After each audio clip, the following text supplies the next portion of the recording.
सभी के लिए मंगल कामना के साथ मैं कृष्ण गोपाल पांडे आपका स्वागत करता हूं। आज का विषय है कार्तिक स्नान की कहानी। एक बार एक बुढ़िया माई थी जो चतुर्मास में प्रतिवर्ष पुष्कर स्नान करने के लिए जाया करती थी। उसके एक बेटा और बहू थे। उसने उसके बेटे को कहा कि प्रतिवर्ष की तरह वह इस बार भी चतुर्मास में स्नान करने के लिए पुष्कर जाना चाहती है, इसलिए वह उसको पुष्कर छोड़कर आ जाए।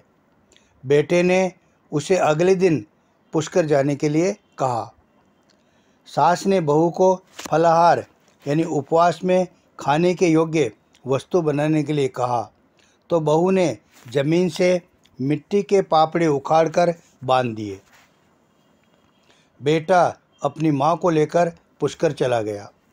रास्ते में बेटे ने माँ से कहा कि माँ फलाहार कर लो।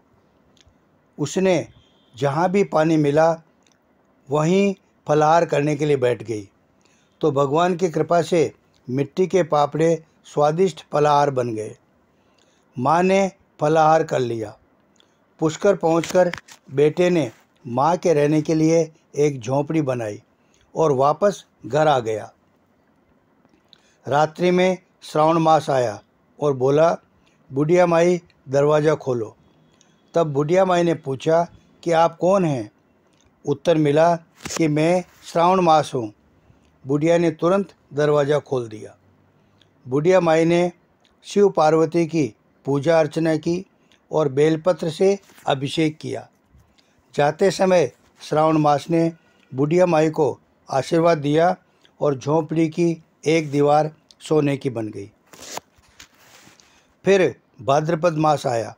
उसने भी दरवाज़ा खोलने को कहा। बुढ़िया माई ने दरवाज़ा खोल दिया। सत्तू बनाकर कजरी तीज मनाई। भाद्रपद मास ने बुढ़िया माई को आशीर्वाद दिया और झोंपड़ी की दूसरी दीवार भी सोने की हो गई। फिर आश्विन मास आया और उसने भी दरवाज़ा खोलने को कहा।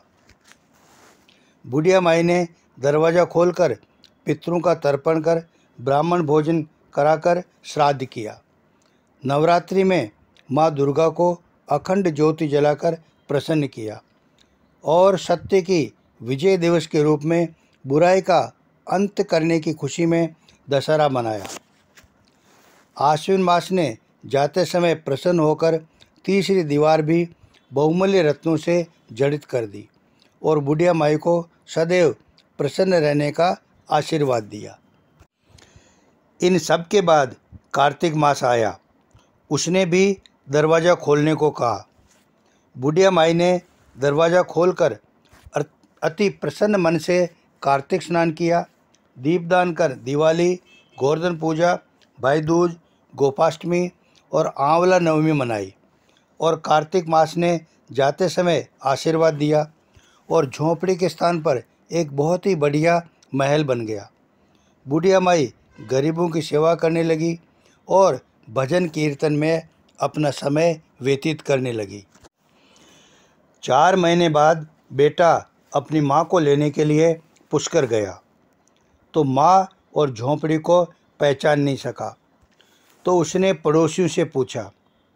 उन्होंने उसे उसकी माँ के बारे में बताया, तो बेटा अपनी माँ को इस रूप में देखकर बहुत प्रसन्न हुआ और माँ के चरणों में गिरकर बोला कि माँ अब घर चलो। सारे सामान के साथ वह उसकी माँ को घर ले आया। सासू माँ के ठाठ देखकर बहू के मन में लालच आ गया और उसने अपनी माँ को भी पुष्कर छोड़कर आने के लिए कहा, तो उसका पति अपनी सास को भी पुष्कर छोड़कर आ गया। परंतु बहू की माँ की धर्म कर्म में बिल्कुल भी रुचि नहीं थी। वह दिन में 4 बार भोजन करती थी और दिन भर सोती रहती थी। चारों मास यानी श्रावण, भाद्रपद, आश्विन और कार्तिक मास आए और चले गए, लेकिन बहू की माँ ने उनके स्वागत के लिए कुछ भी नहीं किया। चतुर्मास ने जाते जाते झोंपड़ी के लात मारी और झोंपड़ी गिर गई। बहू की माँ गधी की योनि में चली गई, यानी वह मनुष्य से गधी बन गई। 4 मास बाद बहू ने अपने पति से कहा कि अब मेरी माँ को ले आओ।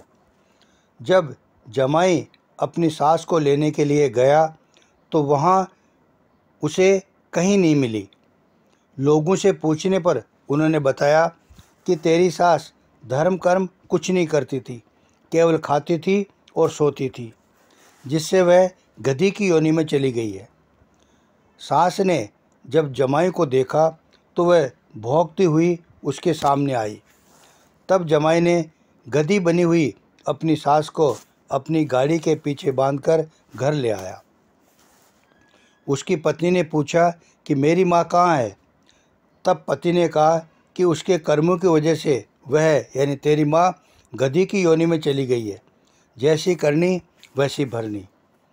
बहू ने बड़े बड़े विद्वानों से पूछने पर उन्होंने उपाय बताया कि तेरी सास के स्नान किए पानी से तेरी माँ को स्नान करा दो। उस पानी से स्नान करने पर उसकी गधी की योनि छूट जाएगी और फिर से वह मनुष्य की योनि प्राप्त कर लेगी। तब बहू ने ऐसा ही किया। उसकी माँ फिर से मनुष्य योनि में आ गई। हे राधा दामोदर भगवान, जैसा आपने बुढ़िया माई को दिया वैसा ही सबको देना।